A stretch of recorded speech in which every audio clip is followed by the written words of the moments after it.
Okay, today we're going to talk a little bit more about Social Security. Social Security, remember, is the biggest program the government runs. Its annual expenditures are slightly bigger than the military expenditures every year, and those two things are way bigger than everything else. It's been the biggest program the government's run since the New Deal, since Franklin Delano Roosevelt put it into effect in the late 1930s. And it seems to be broke. So it lasted for 70 years, and now it seems on the verge of going broke. So what happened, and how can we fix it? And as I said, this has been a topic of conversation, presidential conversation, at least since 2000. There were a bunch of commissions before that looking at the problem, and what I said last time was the general public and our politicians seem completely confused about what's going on. So we need to figure out, how could it be that the program went broke? Should that have been a surprise, and how can we fix it? And the three standard things everybody says is President Bush, and many people like him, saying, well, the system's going broke. The rate of return young people like you are going to get is, less than 2% a year. That's terrible. Any bond, any stock, you can expect a much higher return than that. So the program's just awful. We should stop it or privatize it. So I'll explain what privatizing means. And in that way, your money, instead of going to old people, will be put in the stock market, and you'll get a higher rate of return, and you'll do much better.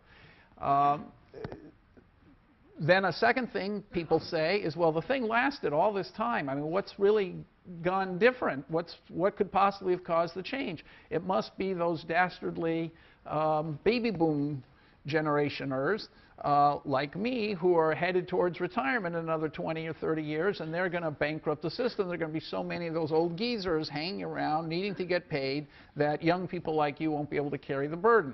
And so it's our fault. And then there are the people, the naysayers, Gore, chief among them, but many others.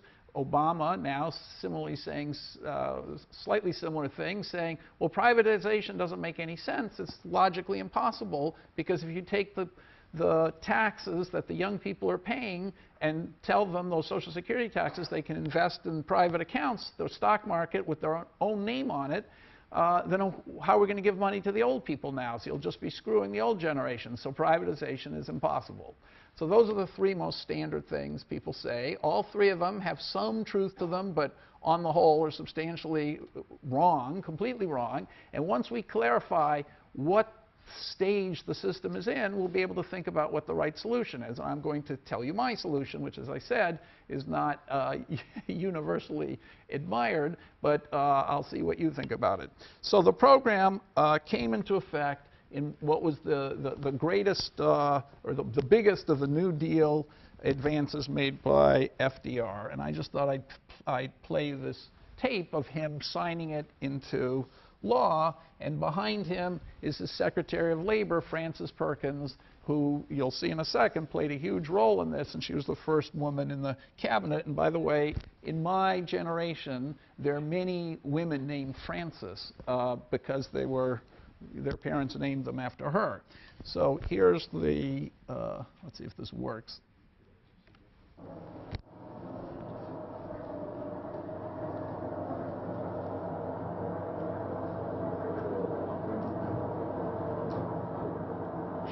Today, a hope of many years standing is in large part fulfilled. The civilization of the past 100 years, with its startling industrial changes, has tended more and more to make life insecure. Young people have come to wonder what would be their lot when they came to old age. The man with a job has wondered how long the job would last. This Social Security measure gives at least some protection to 30 million of our citizens who will reap direct benefits through unemployment compensation, through old age pension, and through increased services for the protection of children and the prevention of ill health. We can never insure 100% of the population against 100% of the hazards and vicissitudes of life, But we have tried to frame a law which will give some measure of protection to the average citizen and to his family against the loss of a job and against poverty-stricken old age. It seems to me that if the Senate and the House of Representatives in this long and arduous session have done nothing more than pass this security bill, Social Security Act, the session would be regarded as historic for all time. Okay, well, it was regarded as historic for all time. And let me now explain what Social Security does and what the rules are. And I have to open another file. I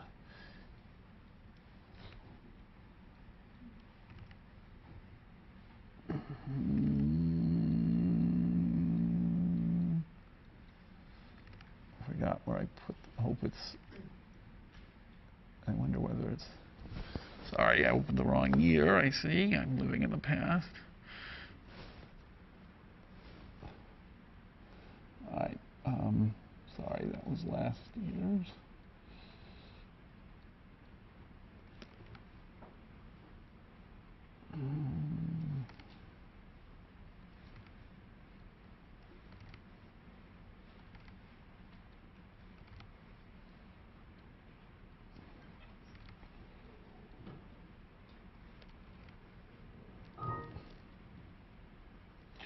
Okay, so we went through all this last time. All right, so after passing legislation, a massive publicity campaign was launched convincing people that this was a good idea. And not everybody thought it was such a good idea, by the way. And so, you know, this is an example of the advertisements that were plastered everybody, you know, telling you about how much you were going to get money after you retired.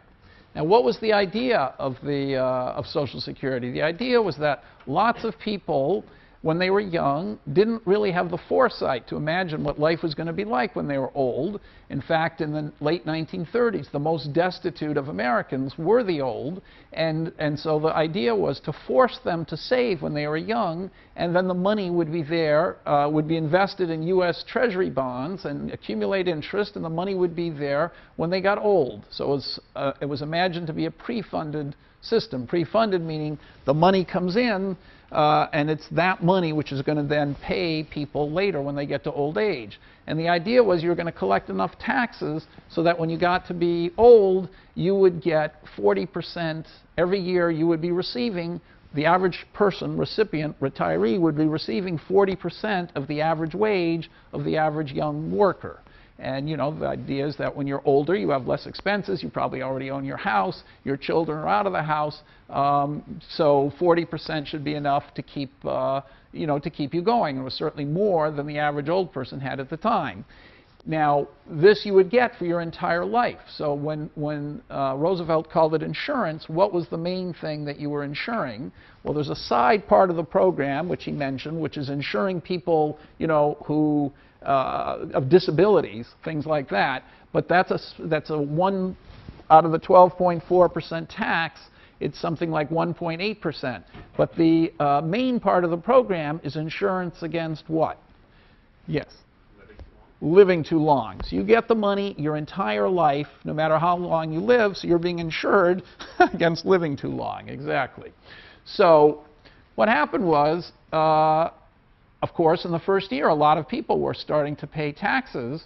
And the second year, they were paying more taxes. And of course, they were still not retired yet. So they weren't actually giving out the money to anybody. And this fund was starting to accumulate. So Francis Perkins said, well, what are we doing here? The whole point is that we've got all these old people. You know, it's just the Depression. We haven't come out of the Depression yet. World War II hasn't started. It won't, for the U.S., start for a few more years, by the way. So there are all these old people sitting here, totally destitute, and we've got all this money also just sitting here. It really doesn't make sense, she said. What we ought to do is take the money the young people are paying in and give it to the old people who are already there. That way, we're going to be saving these old people, and the young people, when they get old, they'll be saved themselves because there'll be more young people coming along afterwards who can pay taxes in when they're young, and today's young, when they're old, will then collect those taxes, so they'll be reimbursed for what they contributed when they were young. Well, so Roosevelt resisted for a while. Francis Perkins was apparently an incredibly persuasive person. One person at the time named Witt, who was on the Social Security Commission, tried to tell her that was going to lead to budget problems. She said that he was a half-wit and that he, you know, we had a more urgent problem. Not that she doubted him, but the problem was more urgent. And so that was the only way to solve the problem, the current crisis. So they finally agreed to move the system from a pre-funded system to a pay-as-you-go system. So the money coming in from current workers is used to pay directly to the old workers. So then, so I don't want to get into all these little variations that got made.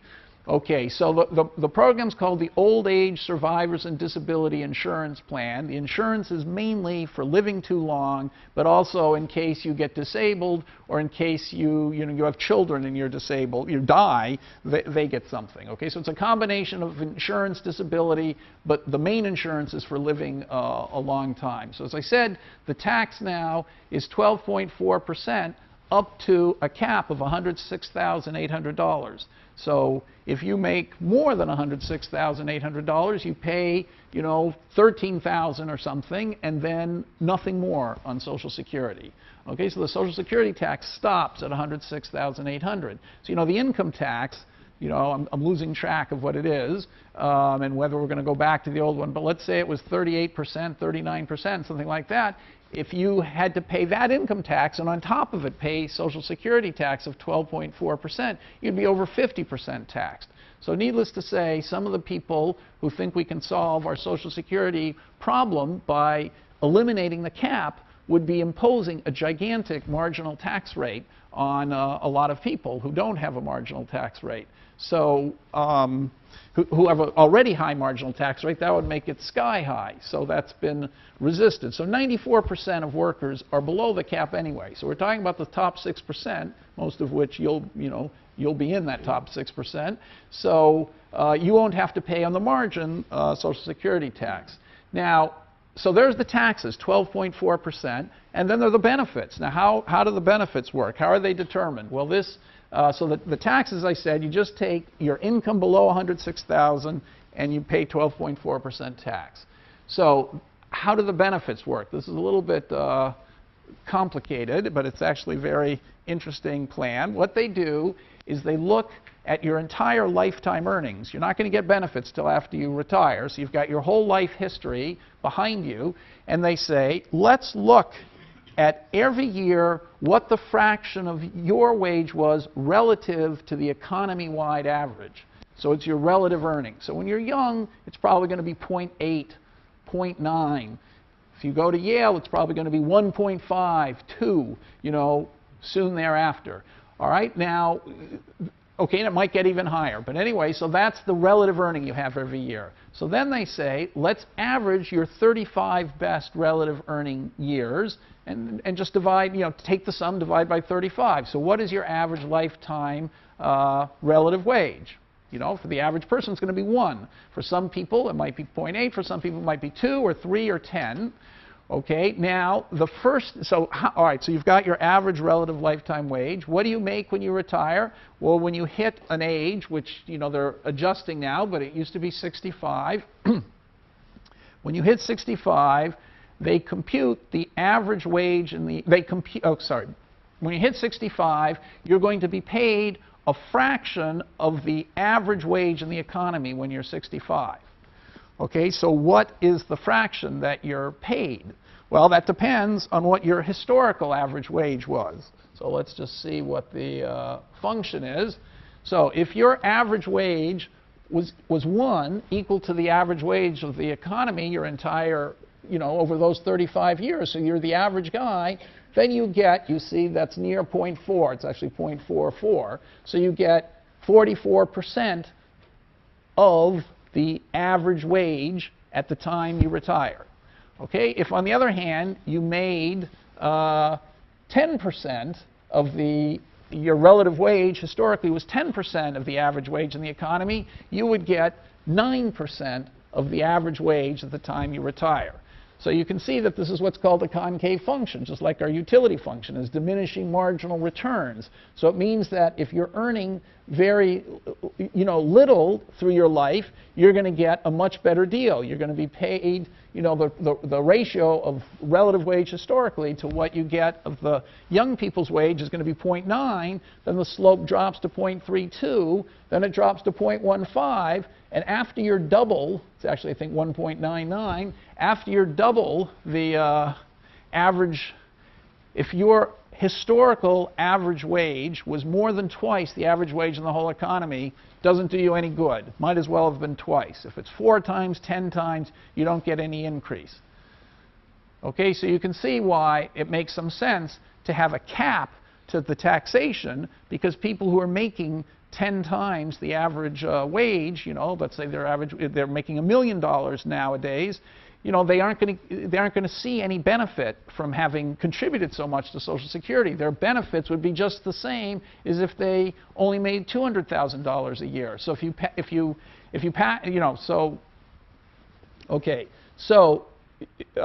anyway, so you see that there's a connection between how much you made when you were young, how much you get paid when you're old, but the connection is a concave thing, so it redistributes income. People who had very low average wages when they were working get a better deal from Social Security than people who had high relative wages while they were working. And that's a cornerstone of the idea. It's meant to help protect the people who are very poor. And so it doesn't pay everybody equally. It's still, you get some return from having contributed more, but definitely you don't get a completely fair return, because the whole idea is to redistribute wealth and help the least well off. Okay, so that's one of the cornerstones of Social Security. All right, so going back, now what happens to you after the first year you retire? After the first year you retire, so when you're 65, you're getting 40% of the average wage if you're the average worker throughout your life. It's 44%, something like that. After that, your Social Security benefit is indexed to inflation. So it grows at the rate of inflation. The wage is probably growing faster than the rate of inflation. So as you get to be 75, 80, and 85, your average your benefit is down to 36% of the average wage of the workers when you're 85, but it starts off at 44%, assuming you were average your whole life. It'll be 44% and gradually decline if wages grow faster than prices. Okay, so it's insuring you against living long because the benefit carries on forever. It's insuring you against inflation because it's inflation corrected. It's, in a way, insuring you against feeling like a loser, because you're always going to get start off with a fraction of the new average wage. So if your children, if the whole country grows incredibly fast and your children are incredibly wealthy and getting high average wages, and every young person's making a lot, the old won't feel totally left out. They'll be keeping up with them, 40% of them anyway. And similarly, if the young have a horrible time and aren't making very much money, the benefits to the old also go way down because they're getting 44% of a much lower number. So it's every generation in it together, and redistributing wealth from the richer to the less rich, protecting you against long life, making sure that you have some money no matter how long you live. That's the idea of the system. So are there any questions about how this mechanically works? Okay.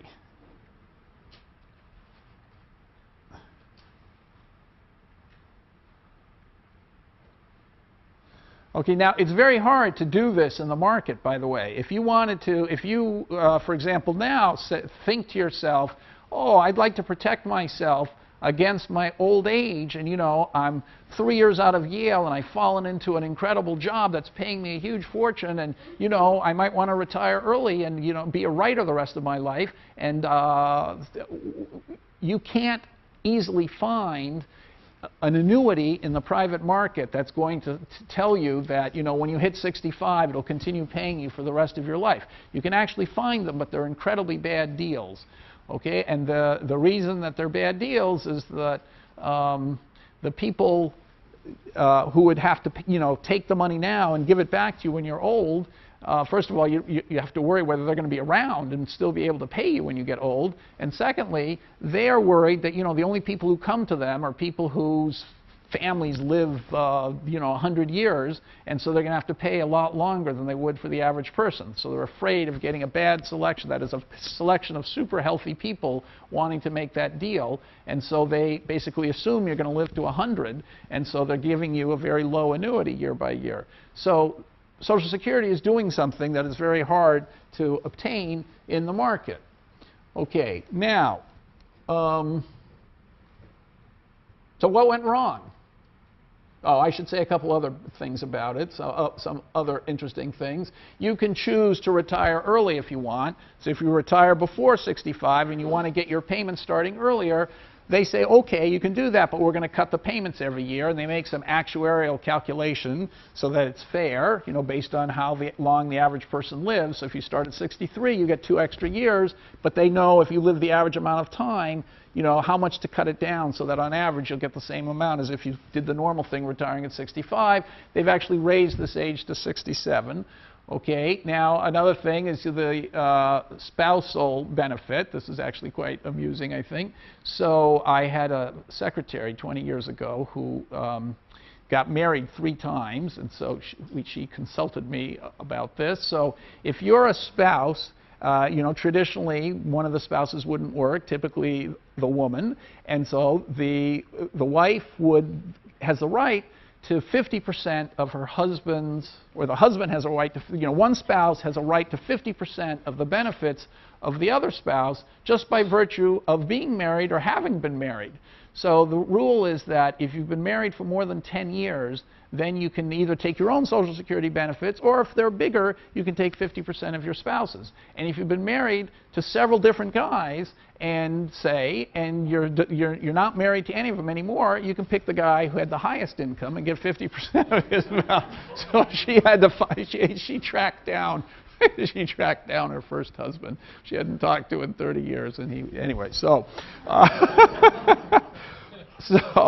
okay, so, and there are a bunch of other rules, but anyway, that's not really the heart of the matter. The heart of the matter is, okay, so just to give you an idea of the size, this was in 2005. Okay, so, you know, 157 million workers are paying into it. There are 48 million beneficiaries, and okay, so, you know, it's a gigantic program.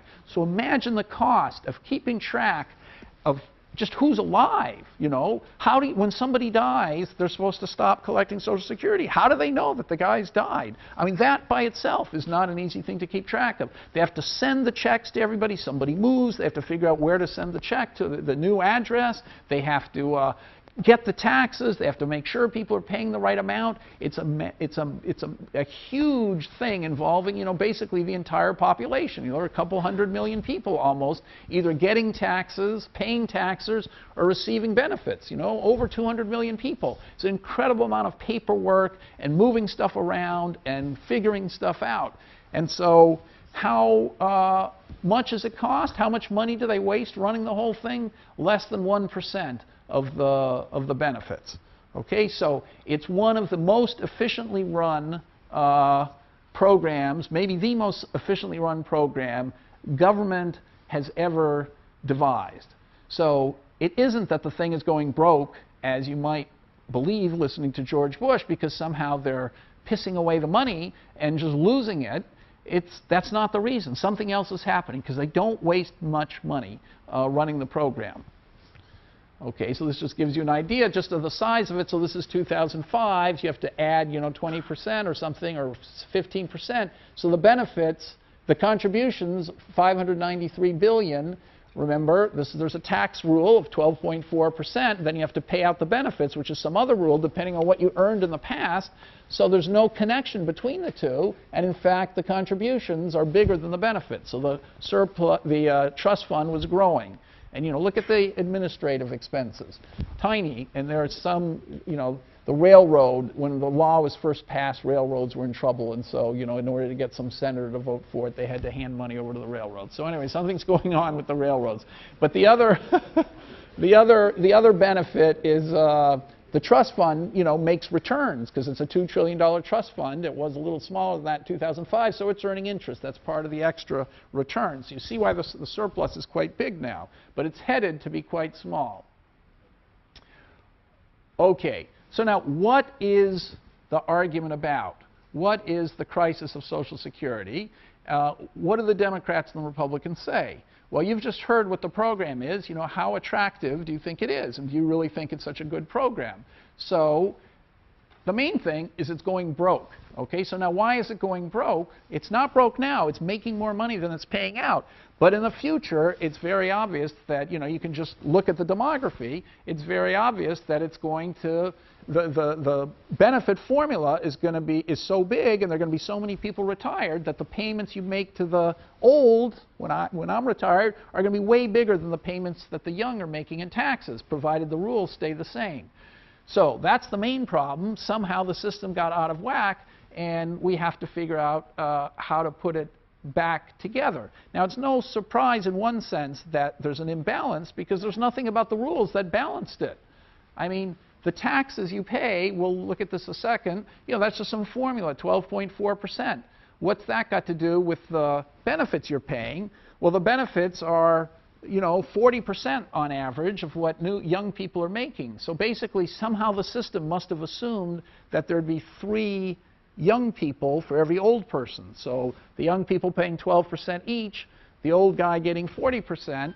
You know, 3 times 12 is, you know, 12.4. It's close to 40%. So, you know, if the ratio of young to old, young workers to old retirees getting benefits is 3 to 1, then the system's going to sort of be in balance.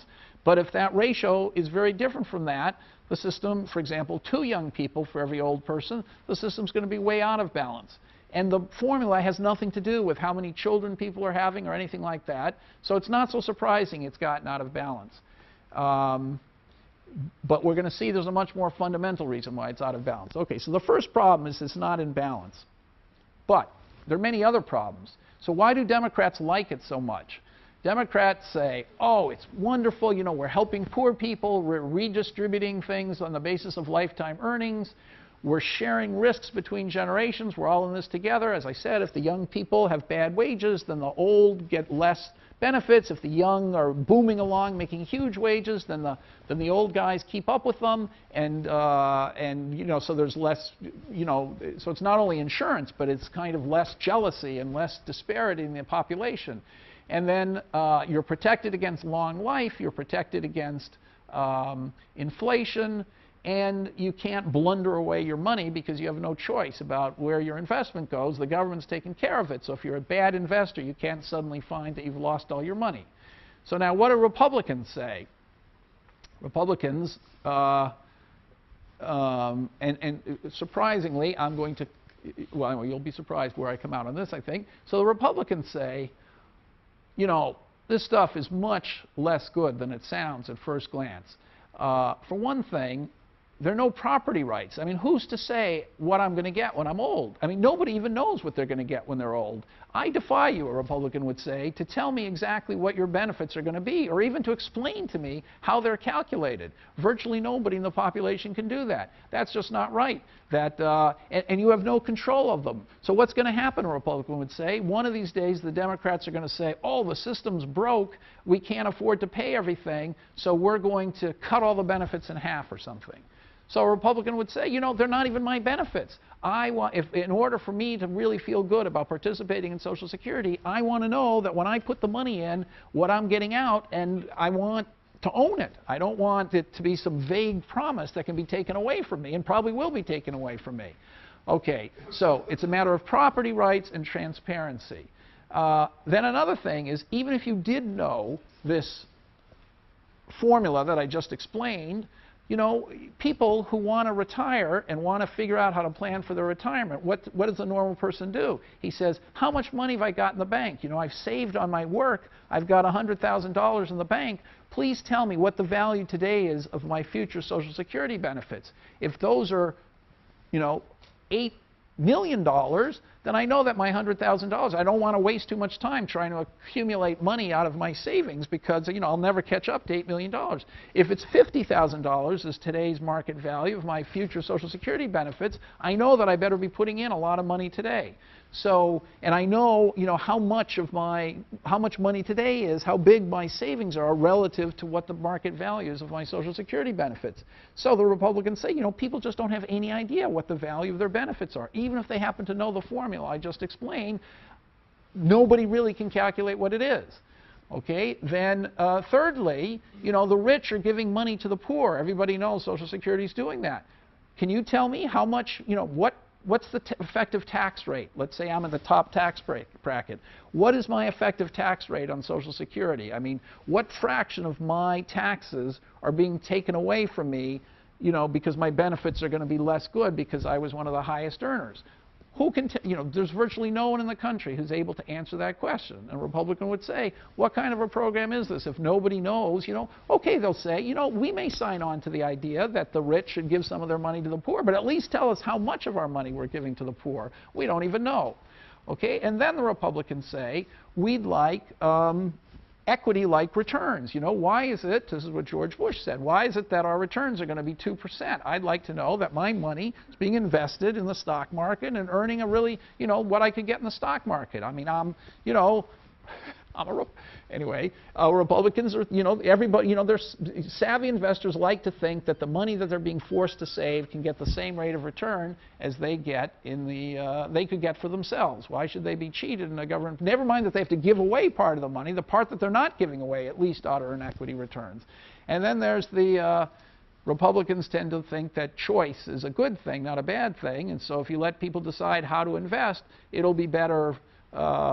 You know, be better for them than if you, even if some of the people make mistakes. Okay, so those are the two, maybe some of you can add some other criticisms. Yeah? Wouldn't any system that insures against living longer than expected, Yep. an annuity type system, have that problem of transparency where you'd be unable to calculate the present value precisely because you're unable to predict how long you live. So any system that successfully performs one of the functions that Social Security is supposed to perform, you know, that's just an inherent issue. Yes, so no, I don't think so, because, so his question is, since we don't know how long we're going to live, how can you, and the program continues to insure you for your entire life and pay you for your entire life, how can you figure out what the market value of that is? Well, the fact is, there is no general market you can look, so you're right, there is no general market you can look at now, today, that will tell you, suppose we pay, you know, a fixed amount of money for the average person in the economy, what's the present value of that? However, that doesn't mean we couldn't have a market like that. And so my solution is going to involve precisely a market like that. So it could be, you could, so to answer his question, it's not inherently impossible to attach a market price to paying somebody for the rest of his life. After all, you could imagine Social Security now paying, you know, let's say 50 million people, the people who are now retired, each of them is going to be paid for the rest of his life according to a rule which we all understand, you know, it just goes up with inflation. So you could say, suppose you owned 1% of all those payments.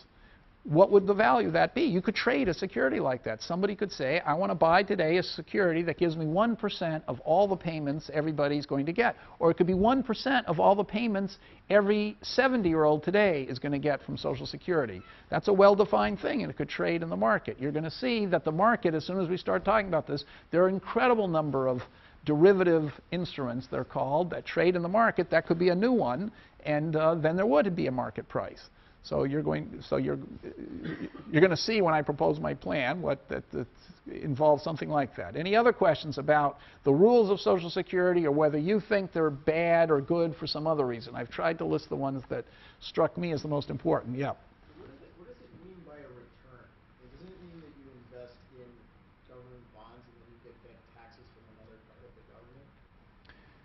Equity-like returns, is this what you're referring to? Would you even define a return?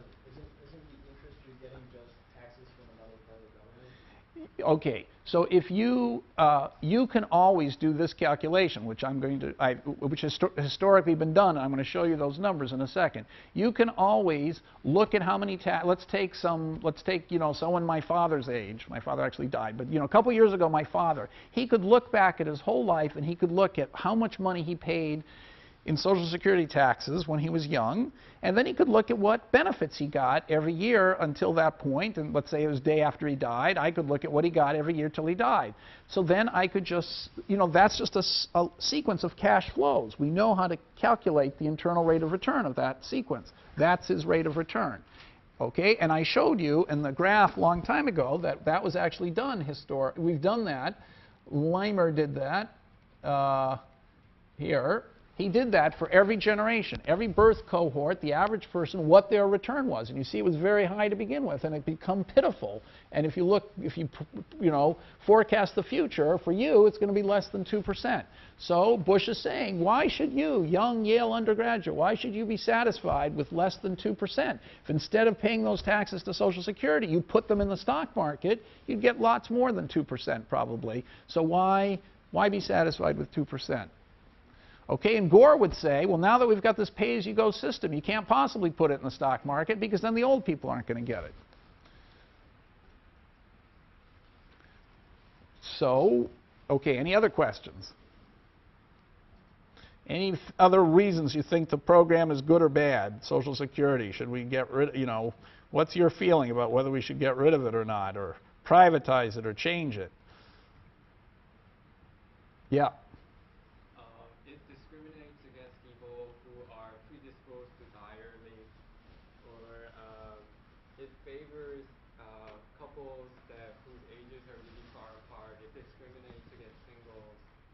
Yes. Okay, so he's saying other problems with Social Security is that it discriminates. It doesn't treat everybody equally. So who are the most, so for his first example was people who you can reasonably expect to die sooner are going to get a less good deal than people you can reasonably expect to live longer. So what is the most basic class that's being discriminated against, therefore?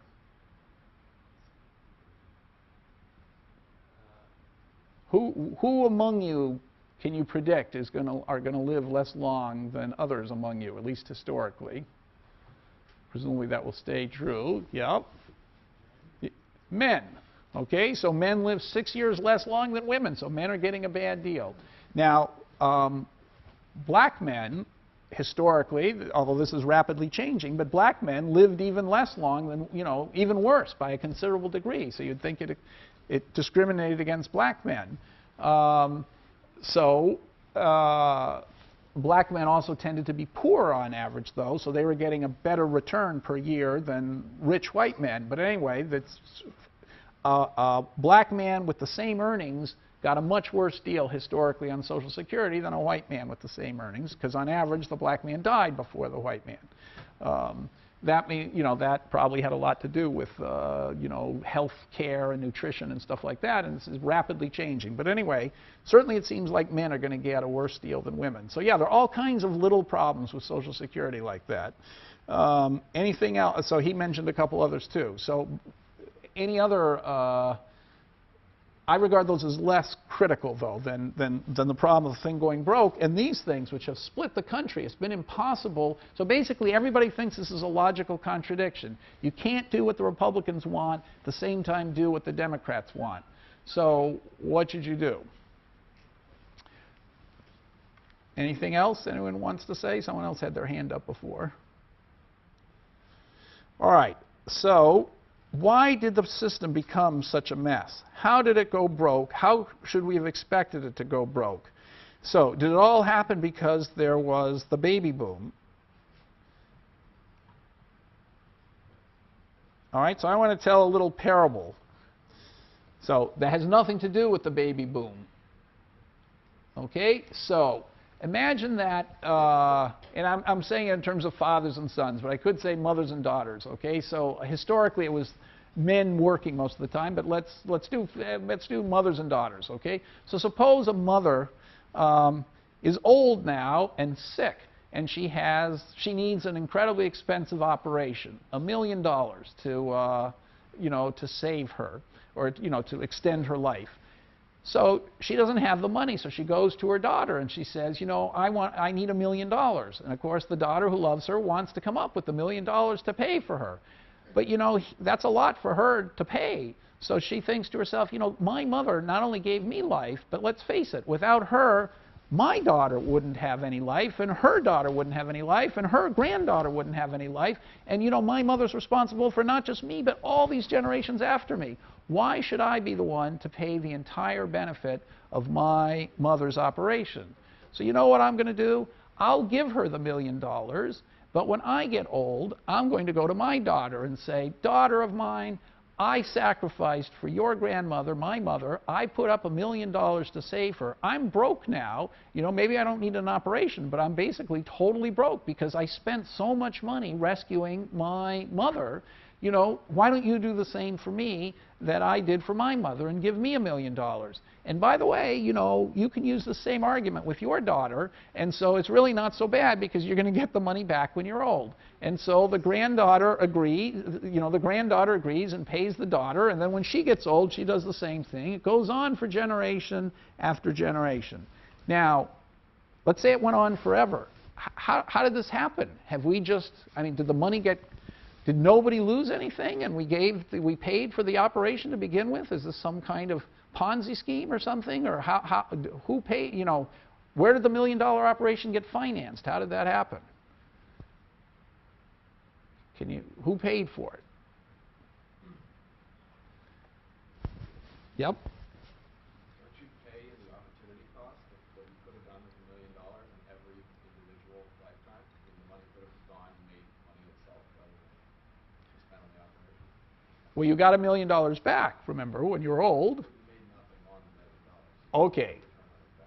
Exactly. So that's the whole point. The point is that the daughter paid, so just to repeat what he said, the dollar, in case you couldn't hear it, the first daughter paid $1 million when she was young. Yes, she got the $1 million back, but when she was old, and that's a long time later. So for that whole time, she made a 0% interest.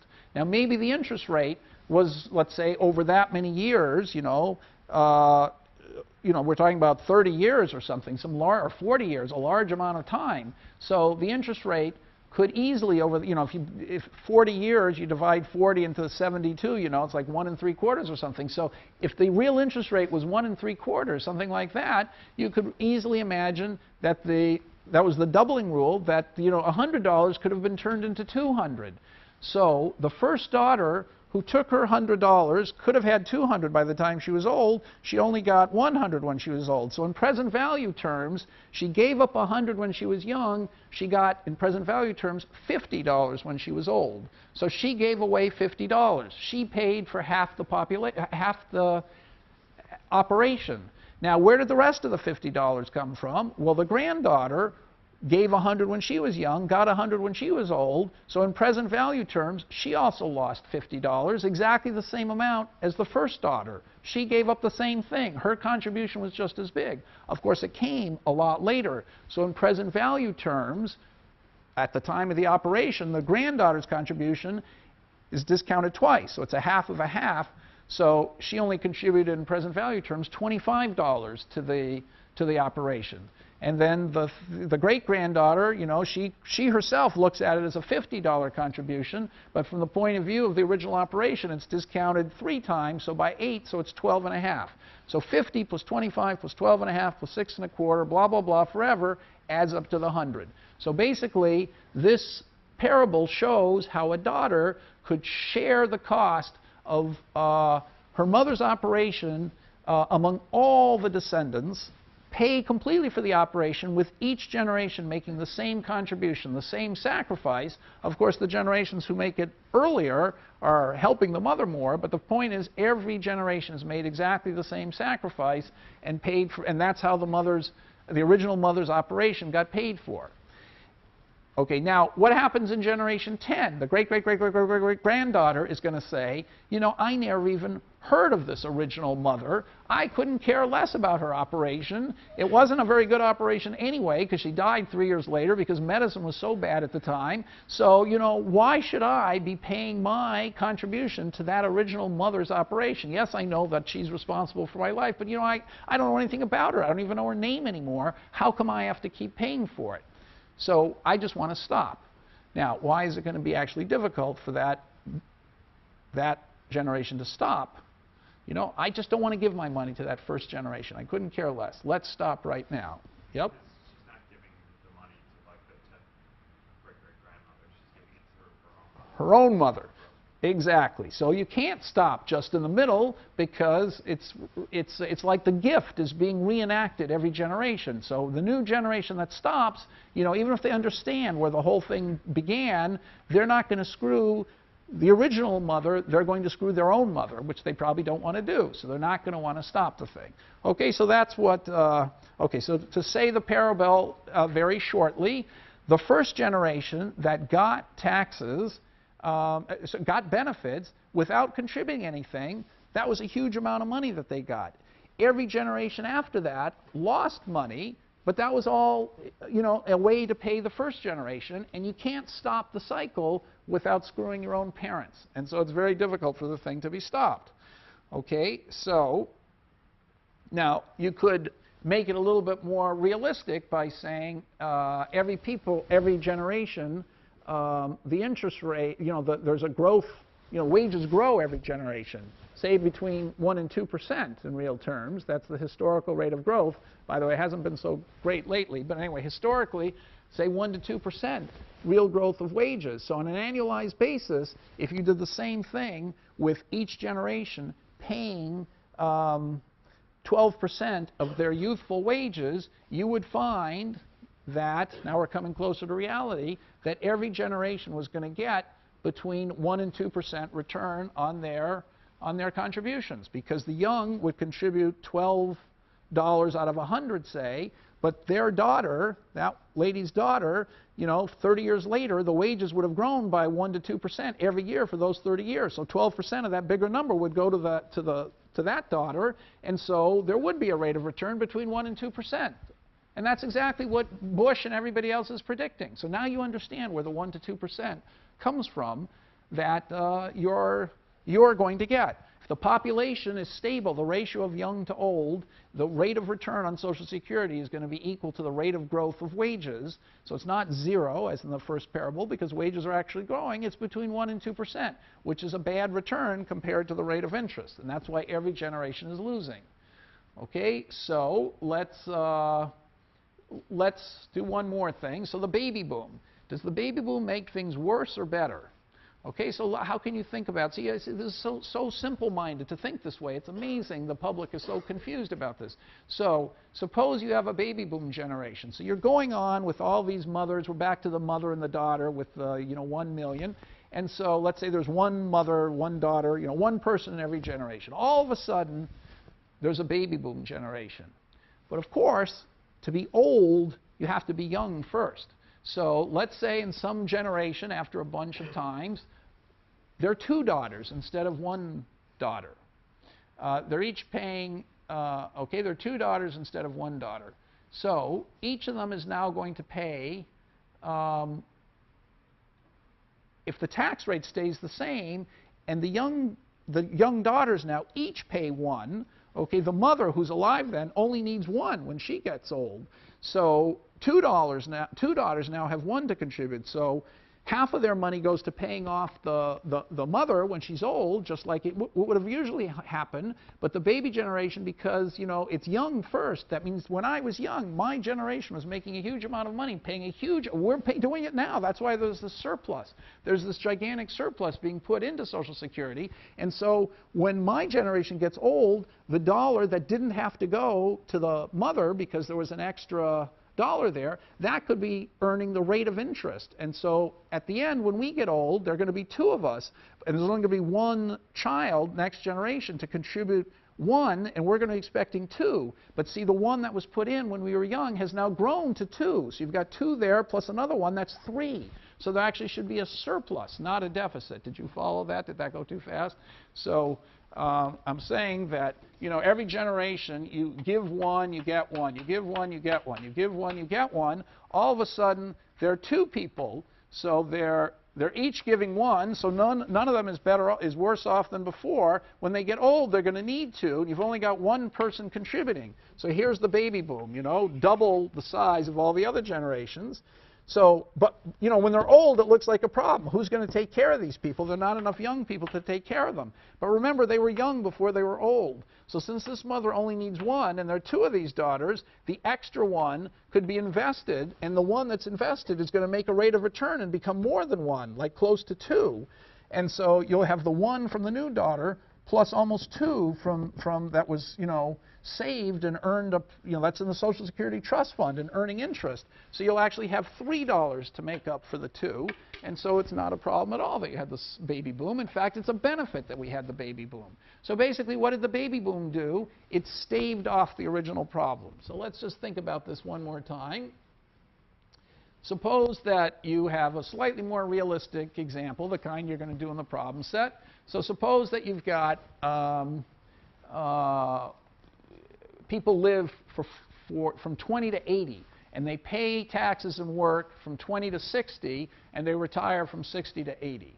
Okay? And everybody's paying $12 in Social Security taxes when working, and there's a 0 rate of interest, and they're getting 24, well, maybe I have a rate of interest, they're getting $24 when they're retired in benefits. Okay? So the system balances every year, because in every generation, so look, these are the birth years, the thing started, you know, in 1938, and then they collected taxes for a little while, and then you know, Francis Perkins got in action, and so they decided to go to pay-as-you-go. So let's just assume it started pay-as-you-go from the very beginning. So in 1940, so you see in 1940, the people who are 60, the 1880 generation, would have 2 decades to live. So these guys, oh, I'm sorry, I never put this, not that it mattered, but would have been a little better. So these guys, you know, the 60-year-olds and the 60-year-olds here are, and these 70-year-olds, the 70-year-olds and the 60-year-olds are collecting money. Now, the original start of Social Security was a little fuzzy. They didn't want to pay people who had never contributed, but so these 70-year-olds weren't really getting anything. But okay, let's just keep for the simple steady state. So the point is, the 60-year-olds are collecting $24, the 70-year-olds are collecting $24, and each of these generations, the 50, 40, 30s, and 20s, they're all paying $12. So the contributions are exactly matching the benefits. So the system is perfectly in balance. Okay, now what happens the next decade? You've got the new 70-year-olds, it's this next generation, plus these guys who have now turned 70, okay, who had been contributing before. Now they're in their 60s. Sorry, they're in their 60s. These guys are in their 70s. These guys are in their 60s. And then here are the contributors. This new generation has now come on board to contribute. So again, there's balance every generation. Okay, but now who are the winners and the losers? Well, you know, it's much worse than it sounded at first glance, because people live longer than 1 year. So you see, these people in the 40s, all these guys were gaining. So this generation of 1870s, they have almost an infinite rate of return. They made no contributions. Okay? These guys, they also made no contributions, and they're getting huge returns because they're getting them, you know, 20 years of returns. But it's worse than that, because when we go to the next generation, these guys, they actually contributed when they were in their 50s, but that wasn't very long before they retired, and they got, you know, they got $24 of benefits, and $24 of benefits having only paid $12 of taxes. And of course, this came later, but 48 compared to 12, they got a gigantic rate of return. Well, you go to the next generation, and they're making out like bandits too, because they only contributed twice. Okay, so in the 40s, a bunch of people were making money, getting benefits who didn't make any contributions. In the 50s, a bunch of people were getting benefits who made no contributions.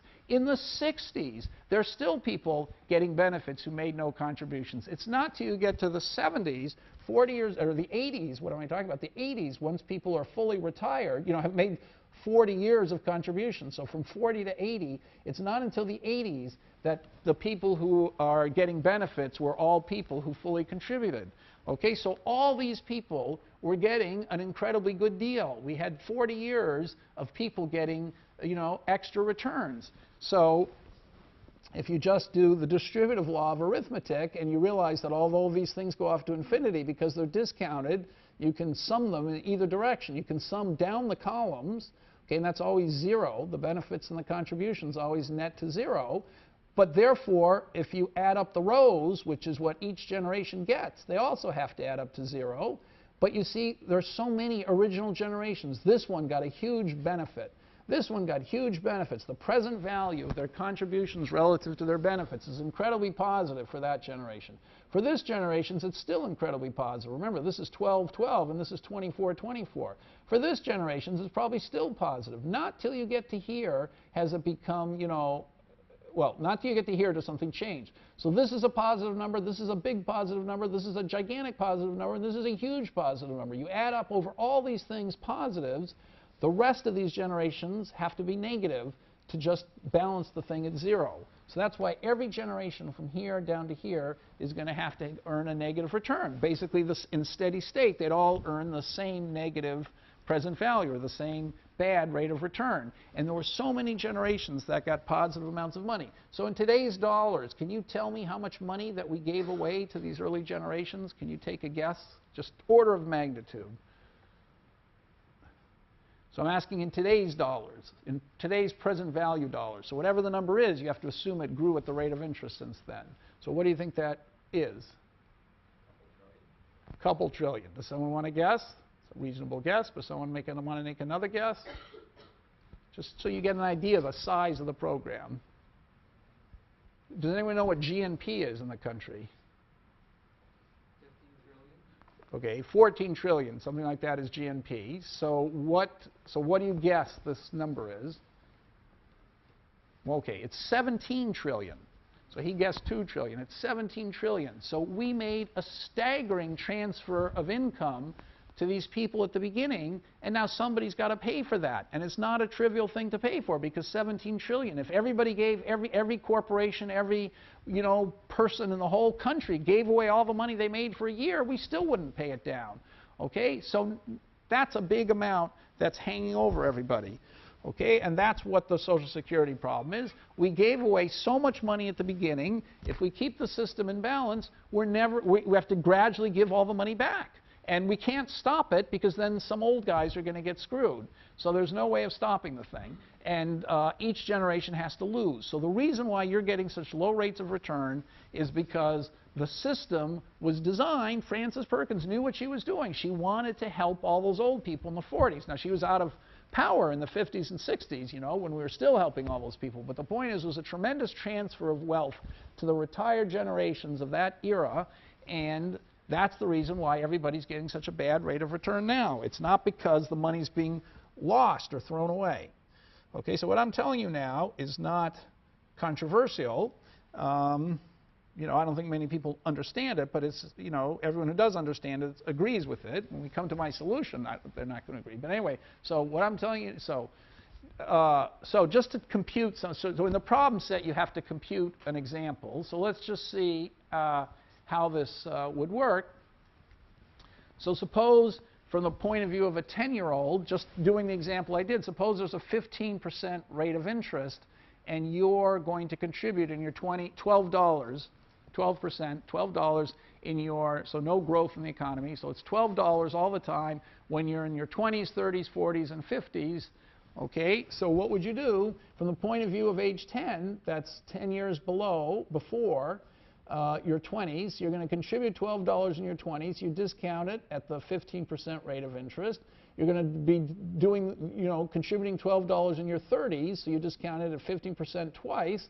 In your 40s, you're giving up $12, you're discounting it to 15% 3 times, and in your 50s, you're doing it $12, so you're discounting it 4 times. So that's the present value of what you've from the point of view of a child, a young girl looking at what you're going to be forced to contribute over your life, those are the taxes you can expect to pay in present value terms. Now, of course, when you get old, in your 60s and 70s, you're going to get you can get benefits, $24, much higher than the taxes you paid. But by then, it's 5 decades later, so you're discounting it 5 times. And when you're in your 70s, you're discounting it 6 times. So you have to divide, discount by 6. And so the present value of that is way less than the present value of this. So you see that the loss in present value terms is going to be $11 out of 34, which is what your benefits were. So your loss is something like 34%. So this is just, I just made up these numbers. The actual loss, which I computed for the real economy, is around 25%. So that's how big each generation, a quarter of the typical, so here it's 34%, a quarter to a third, in this example, of each generation's Social Security taxes are simply being lost, frittered away, and handed, basically used to pay off the debt from the original generation. Okay? Now, if you want to look at the total present value loss starting in the 1930s, you have to, for people born in the 1930s, okay, you have to look at, every generation's losing the same 1195, and so you take the infinite future of generations, and they're losing 7968 if you add up to infinity, and of course that's the gain that was given to the original generations. Okay, so that's the kind of example you're going to work out, except for with realistic numbers. Okay, and so I just do, but you're going to do that anyway. All right, so that's it. So now, if you look at which generations got the most money, at the beginning there weren't many people in Social Security, and so the amount of money that they got, the benefits the really old got, there were so few of them that if you add it up, it wasn't that big. But so the generation that benefited the most was my father's generation and James Tobin's generation. And Tobin, as we'll see in a second, he used to tell me all the time, so he's Yale's most famous economist, and I happen to be the James Tobin professor, so I have quite a fondness for him. And he also went to the same high school he went to in Illinois. Anyway, he used to tell me that the problem with Social Security was we didn't have enough, I didn't have enough children. And I would tell him the problem with Social Security was we gave him, his birthday, too much money. And that's why we're all suffering now. So you can see all the generations and which generation got the most amount of money. So that also calculated. Okay, so now this parable is not exactly accurate. So by the way, in the parable we should have had a crisis in 1970. It should have been, or 1980. I told you the people in 1980 should already have realized, the generation starting to work in 1980, so born in 1960, a lot younger than you are, they should already have realized that they were getting a bad deal in Social Security. And so we should have had all this come much sooner. So what kept the problem from manifesting itself until now? Well, what kept the problem from manifesting itself till now is actually quite easy to see, is there were a lot more young people per old in the historical generations, and now we're leveling off, and everybody thinks there are going to be 2 young people for every old. The story I sort of told, working from 40 to 60 and retired from 60 to 80 in a stable population, that's coming close to what we're converging to. So they're going to be 2 young for every old, where there used to be 3, 4, and 5. Now, how could there have been so many young for all the old? Well, women at the beginning in this period, they were working. Women were surging into the labor force. There was a huge number of young women working, but their mothers actually weren't working. They had not worked, and so they were getting half their husband's benefits, not the full benefit that these daughters who are working their whole lives are going to get. They're not going to take half their husband's benefits. They're going to take all their own benefits, which are going to be a lot higher. So, then there was the baby boom generation. The baby boom generation, far from causing the problem, has deferred the problem. There are all these surpluses because we were working so long. Okay, so I don't want to get into all the details. People are living longer now, too, so that's another problem. Okay, so too much complication here. Okay, so what can you do about this? Well, there's obvious things to do, which are bad.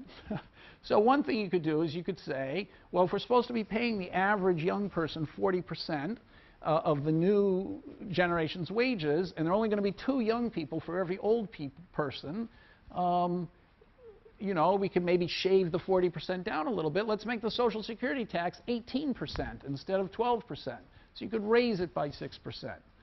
Okay, that would be a shocking. Okay, so I think that nobody wants to actually do that because, you know, an increase of 6% in the tax rate is an astronomical increase, and you can read in the newspapers how loath Congress is to raising taxes. Okay, another obvious thing you could do is you could reduce the, you know, raise retirement age. So instead of saying it's 65 because people will live, you know, till 80, make it start at 67. So you only have to pay them, you know, for 13 years instead of 15 years. In this example, you know, 18 years instead of 20 years. So you could keep raising the retirement age. The problem with that is, not the retirement age, the age you start collecting Social Security. The problem with that, of course, is that people are retiring not later and later, even younger and younger, believe it or not, and so you're getting this huge gap between when people retire and when they start getting Social Security. So there's a limit to so obviously you should do a little bit of that, but there's a limit of how much of that you can do. So you need to make not just a parametric reform, you know, like adjusting a number, changing the tax rate a little bit, but I believe you need a fundamental reform. And the Republicans have proposed one. They've said, let's privatize, let's change the whole system. Okay, so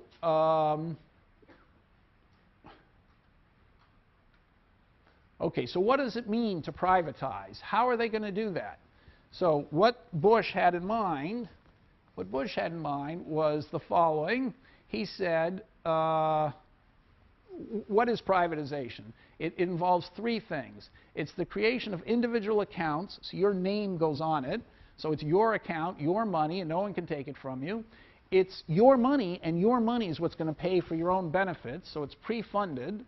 Okay, so it's individual accounts and pre-funded, and it's diversification. You're supposed to invest not just in government bonds, but in the stock market, whatever else you want. So those are the 3 cornerstones of at least the way I've explained them, of privatization. 3 things it accomplishes. It gives you your name on the money.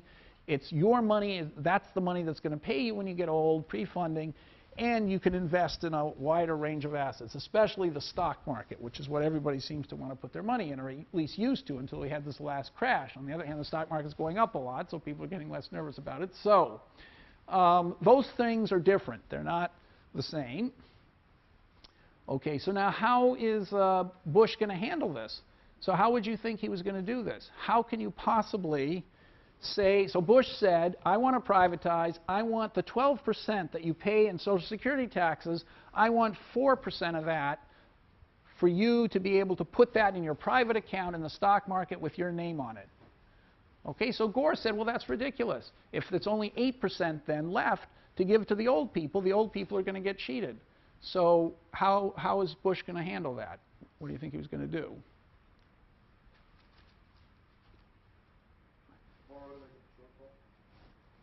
Could you say that again? Sounds right, but I couldn't see. Okay, exactly. So, I mean, I don't know what Gore was thinking, especially since I was supposedly advising Gore about Social Security. But he just said in the debate, that's impossible. You'll just screw all the old people. So, okay, so you're supposed to be giving 12%, you know, 12 here, minus 12 here, and then getting some return over here. And now Bush is saying, I only want to give you $8, and the other 4 you put in your Social Security account, and then you're going to get maybe a much bigger return here, because, in your stock market account in Social Security, so you can't take it out. So Bush would say, yes, let people put their names on it, force them to save and contribute the whole $12. Bush agrees that you got to force young people to save because they're not going to do it otherwise.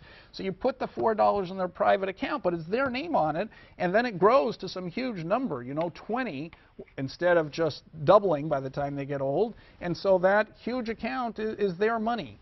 So that's what Bush would say. So Gore would say, well, if you take these $4 and give it to them, how are you going to, you know, pay the old people who need the 12 right up here? The old people are supposed to get 12. How are you going to give them their 12 when the young aren't handing over the 12 anymore? They're only handing over 8. Well, it's not like Bush and his advisors didn't think about that. That would be a colossal blunder. Of course they thought about that. So what were they going to do? They were going to have the government go out and borrow the other 4. So the government contributes 4 that it borrows.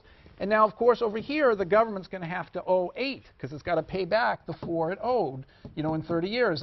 We're assuming 100% interest over 30 years. It's got to pay back the 8. You're all with me. So where are they going to get the 8?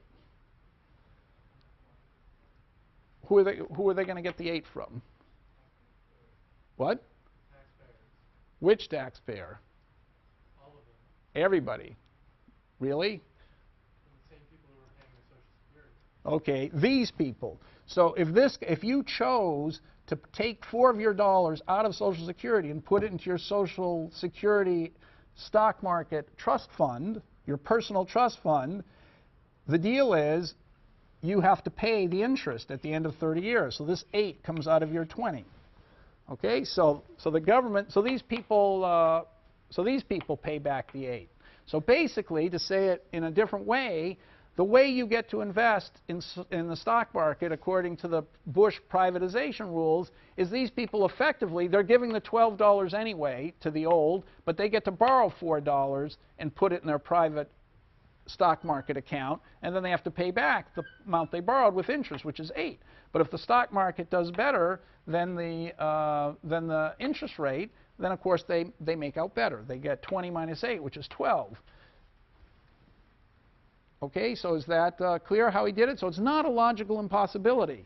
The problem with the Bush plan, of course, is that if the money you put in the stock market earns the same rate of return that you would have gotten anyway, if the stock market earns the same rate of return, 100% over all those years as the bond market, then this private stash you have just goes back to paying off the government debt, and you haven't gained anything in the stock market.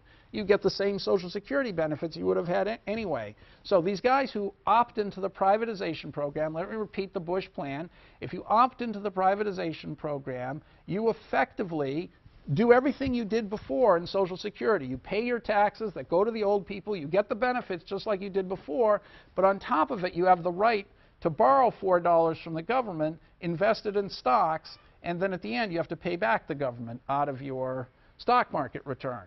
So you're betting on whether the stock market is going to do better than the bond market. That's effectively what the plan was. Okay? So it's not a logical impossibility like Gore said. On the other hand, if you don't think the stock market's going to do better than the bond market, you could end up being worse off. You could put in $4 here, get only 6, and then you'd have to owe the government 8. Where is the government going to get the other $2 from? It's going to reduce your Social Security contributions by 2. So that's the government plan. Okay, so in the problem set, I gave you 3 problems. You can only do 2 of them now. The last one I didn't get far enough to have you do, so just do 2 of them. And I'm going to give my own plan next time and also do a little mathematics. It's going to turn out that it's quite interesting to math this up a little bit.